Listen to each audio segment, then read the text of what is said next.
बिस्मिल्लाहिर्रहमानिर्रहीम, अस्सलाम वालेकुम नाज़रीन। एक नई वीडियो के साथ आपके सामने हाजिर हूँ। वसीम मलिक हमारे साथ मौजूद हैं। नाज़रीन, सुहेल अफरीदी साहब के हवाले से दो मुकदमात की आज समाअत हुई। एक तो रिहाई फोर्स के हवाले से उनका कल जवाब आया था और आज समाअत भी उसके ऊपर होगी। और 9 मई के मुकदमात KPK में जो दर्ज है वो वापस लेने के हवाले से भी मुकदमे की समाअत हुई। स्टे ऑर्डर अदालत ने बरकरार रखा है कि KPK हुकूमत 9 मई के केसेस वापस नहीं ले सकती और ना ही ये ख़त्म करने की इस्तदा आज की गई थी। क्यों और जवाब क्या था KP गवर्नमेंट का, वो जरा वसीम मलिक साहब से तफसील इसके भी लेंगे और इसके साथ ही साथ आपको भी बताएंगे 9 मई के मुकदमात में बरीयतों का सिलसिला भी एक जानिब जारी है। कहीं सजाएं हो रही हैं, कहीं बरीयतें हो रही हैं। आज भी जो लोग बरी हुए हैं वो कितने हैं, कहाँ का मुकदमा था, क्या केस था, वो तफसील आपके सामने रखेंगे।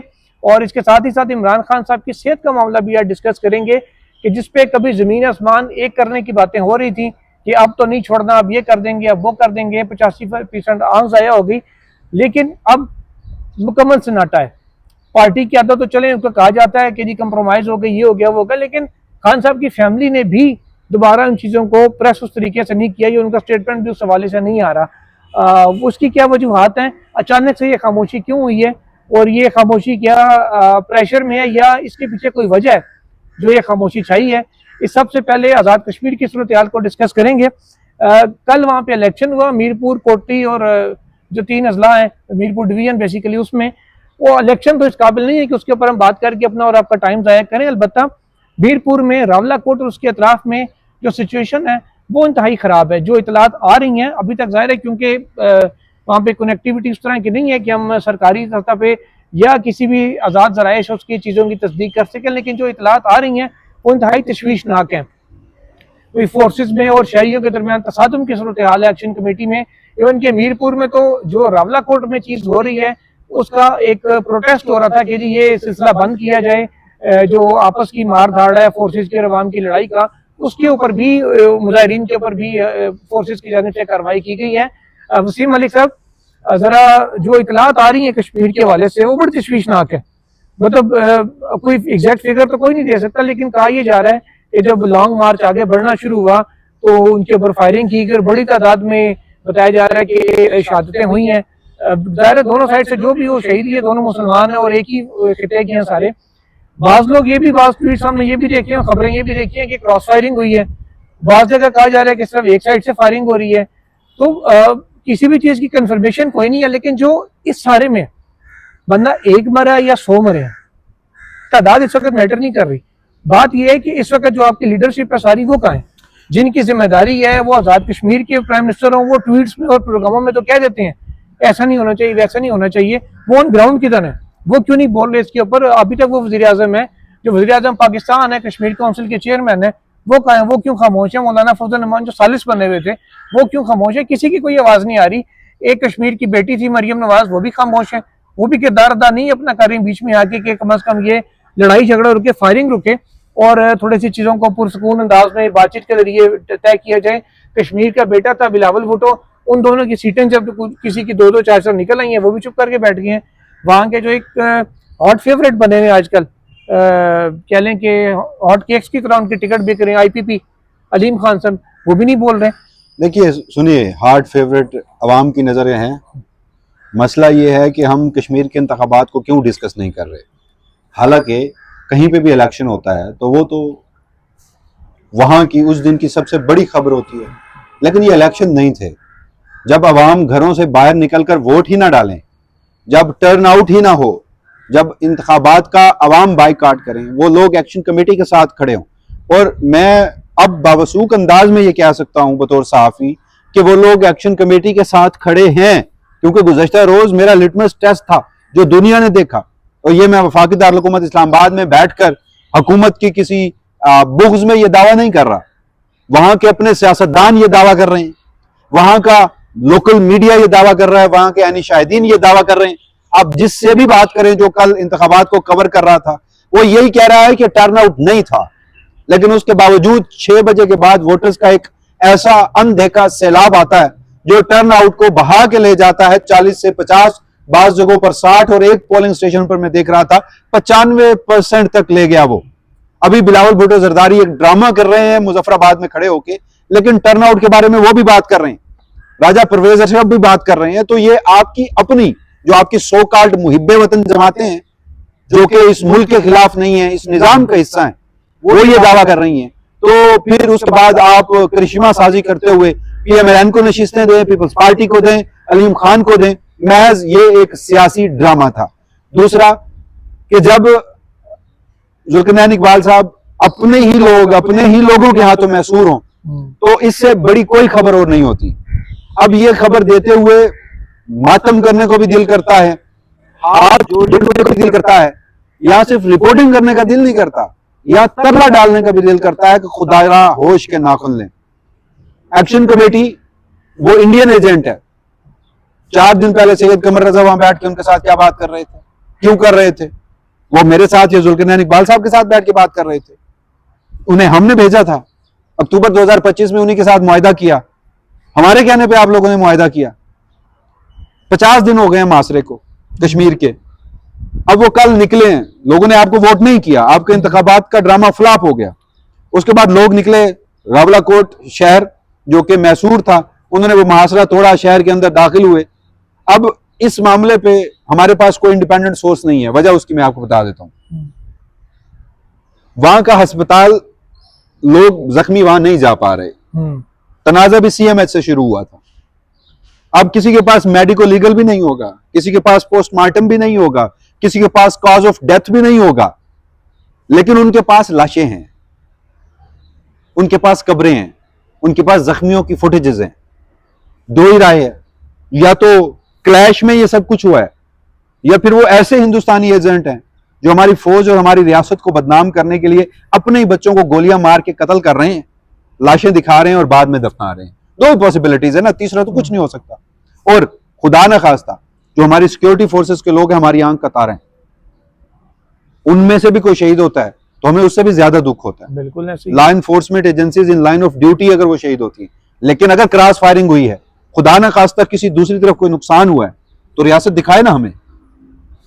अभी तक नहीं दिखाया गया। नहीं, दूसरी बात ये कि ये नौबत ही क्यों आए? सुने ना, अवाम और पुलिस या रेंजर्स आए या जो भी वहां पे फोर्स तैनात है, एक दूसरे पे क्यों गोलियां चलाई है? अब नौबत क्यों आए, आ चुकी है ना। मतलब मौकफ तो यही है ना कि क्रॉस फायरिंग और कलदम एक्शन कमेटी ने हमला कर दिया, उस पे दोनों तरफ का मौकफ है। लेकिन मुझे बतौर सहाफ़ी, मुझे ये बताएं, इस सारे में सियासी लीडरशिप किधर है? उसी पे आ रहा हूं। इन दोनों में मेरे पास जो दो मौकफ है, उसमें सब्सटेंस किसके पास है? अदालतें, मीडिया, एक जी शोर शहरी, वो सब्सटेंस देखता है। दूसरा, आपने बात की, मेरा ये मौकफ है, अब इस पे मेरा यकीन कामिल हो गया है। गुज़श्ता चंद वाकयात होते हुए, मुरीद के देखा हमने, डी चौक देखा, बलूचिस्तान, KPK के रोज के वाकयात, अब आजाद कश्मीर।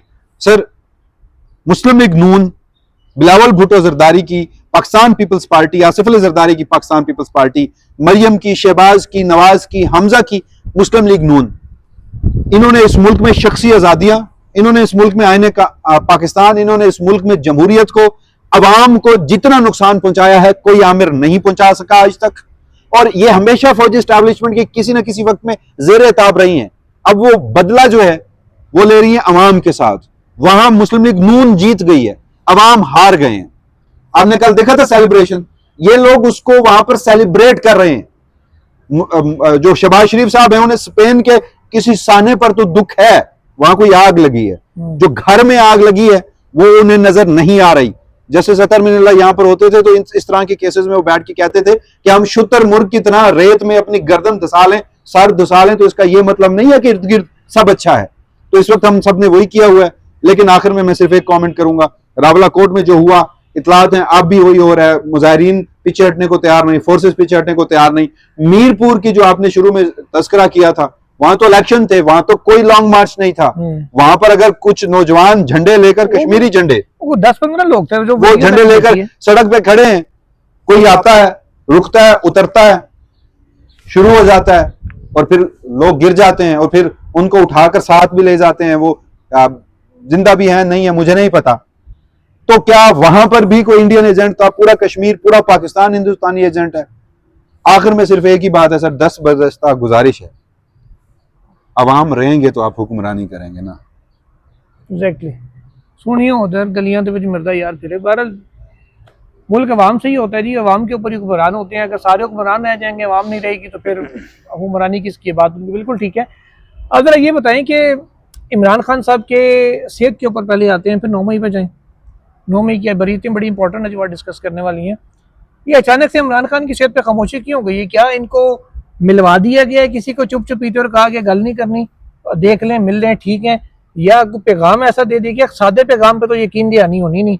क्या इमरान खान साहब की वीडियो बना के किसी ने दिखाई है कि ये देखें वो आपके लिए वीडियो मैसेज दे रहे हैं? ये क्या है? देखिए, अगर मैं पीटीआई के एक आम वर्कर के लेंस से देखूं, इस वक्त सुहेल अफरीदी समेत पीटीआई की तमाम पॉलिटिकल क़यादत जो है वो उनकी नज़रों में कंप्रोमाइज्ड है। मैं किसी पे कोई इल्ज़ाम नहीं लगाता, लेकिन मैं पीटीआई के लेंस से, उसके वर्कर के लेंस से एक बात कर रहा हूँ। लेकिन वहीं पर सब ये मुत्तफिक हैं कि बहनें इमरान खान के साथ वफादार हैं। अब बहनें भी उस तरह से बात नहीं कर रही जैसे उन दिनों में वो किया करती थी। अगर इमरान खान की आंख या खुदा न खास्ता उनकी सेहत को कोई मसाइल लाहक हैं तो फिर बहनें मंगल के मंगल बात नहीं करेंगी ना, बहनें रोजाना की बुनियाद पे हर लम्हे बात करेंगी। बिल्कुल। अब बहनें उस तरह से बात नहीं कर रही, तो फिर मुझे ये गुमान होता है कि शायद उनको ये मालूम हो चुका है कि इमरान खान साहब सेहतयाब हो चुके हैं। ये उनका उतना सेंसिटिव मसला नहीं है जैसा उस वक्त था।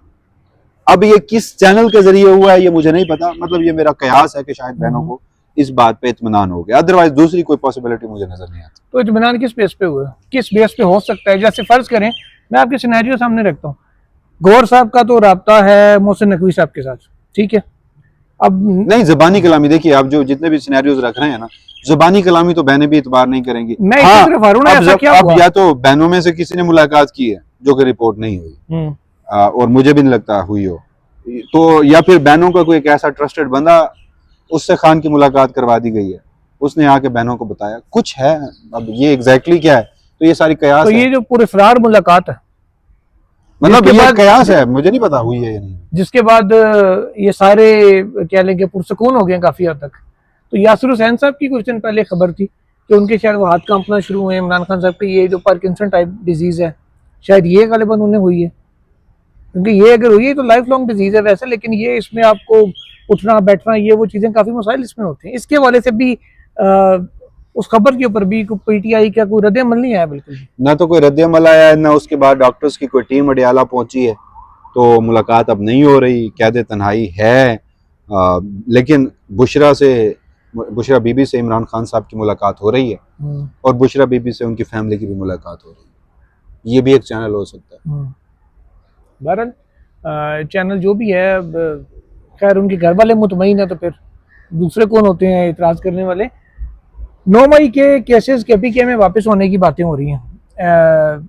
कोशिश थी गवर्नमेंट की पहले दिन से, बिलाखिर कैबिनेट ने डिसीजन लिया, आईनी अदालत ने स्टे दे दिया, और जो उन केसेस को पंजाब मुंतकिल करने की या इस्लामाबाद मुंतकिल करने की जो दरख्वास्त है रेडियो पाकिस्तान की, उसके ऊपर आज जवाब किसी ने जमा नहीं करवाया गवर्नमेंट की तरफ से, बल्कि टाइम मांगा गया, 2 हफ्ते का टाइम मिल भी गया, शायद जवाब नहीं मांगा अभी तक जमा कराया गया, इसलिए उन्होंने स्टे ऑर्डर वेकेट करने की भी बात नहीं की केपीके गवर्नमेंट ने। यही हुआ, उन्होंने दरखास्त के, क्योंकि एडवोकेट जनरल ऑफिस पे उनके एडवोकेट जनरल थे, पीटीआई की तरफ से रिहाई फोर्स के मामले पर, क्योंकि कोई 5 रिस्पोंडेंट हैं, नंबर 1 रिस्पोंडेंट सुहेल अफरीदी हैं और 5वें मेरे ख्याल में सलमान अकरम राजा साहब हैं। तो अली बुखारी साहब आए, अब दोनों केसेस की समाअत ऊपर नीचे एक साथ थी, तो दोनों में ही वक्त मांगा गया है, दोनों में ही वक्त दे के दोनों में ही पीटीआई की इस्तदा मंजूर करके दोनों को ही गर्मियों की तातीलात के बाद समाअत के लिए मुकर्रर करने का हुक्म दिया गया है। लेकिन 9 मई के मुकदमे में जुल्फ़िकार नकवी साहब भी वहाँ पर पेश हुए थे। आज जो एडवोकेट साहब हैं उन्होंने कहा कि तो हमारा इस दरख्वास्त की मेंटेनेबिलिटी पे सवाल है, ये नाकाबिल समाअत है, दरख्वास्त गुजार जो है वो आईनी अदालत आ ही नहीं सकता। अगर दरख्वास्त गुजार को कोई ग्रीवेंसेस हैं तो वो हाई कोर्ट से रजू कर सकता था। 2 से 3 मिनट की गालबन इस मुकदमे में समाअत हुई है, और उसके बाद उन्होंने साथ ही कहा कि हमने जवाब जमा करवाना है। वो अमीनुद्दीन खान साहब ने खुद ही पूछा कि इस केस में तो जवाब जमा करवाने थे, तो उन्होंने कहा कि हमें जवाब जमा करवाने के लिए मोहलत चाहिए,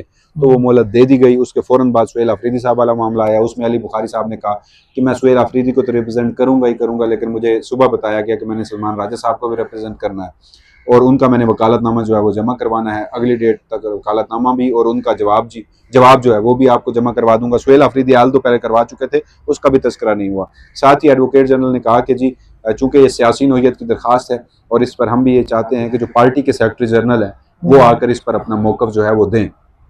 और उसके बाद फिर जो ज़हीर अहमद के वकील थे उन्होंने अदालत को कहा कि अदालत का जो पुराना हुक्मनामा था जिसमें उन्होंने लिखा था कि लॉ एंड ऑर्डर की सिचुएशन को ख़राब ना किया जाए, उसको एक्सटेंड कर दिया जाए।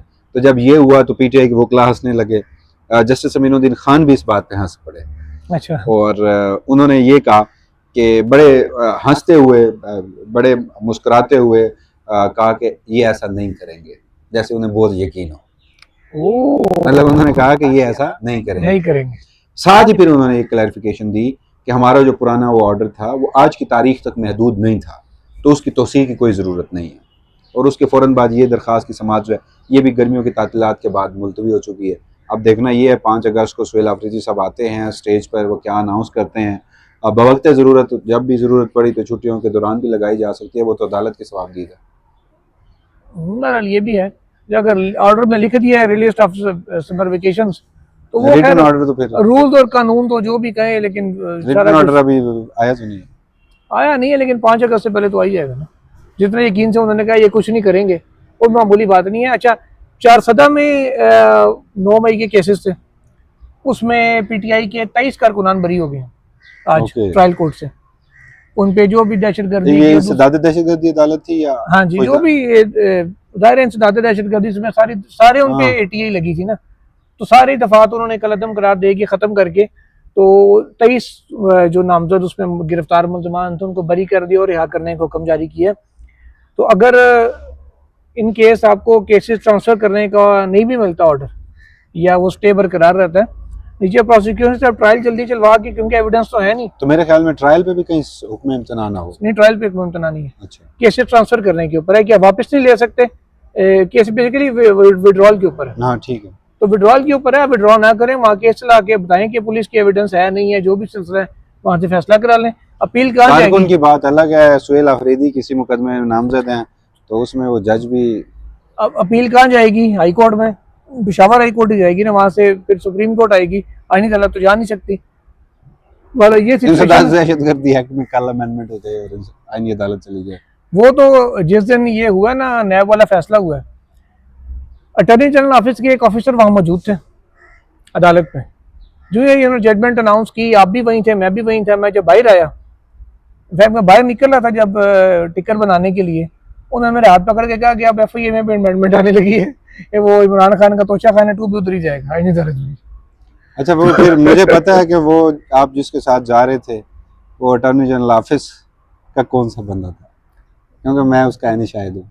ऑफिसर हैं सारे साहिर है, तो जो भी थे आपने देख लिए बस, बस आपने देख लिए बस। नाज़रीन, इजाज़त दीजिए, अल्लाह हाफिज़।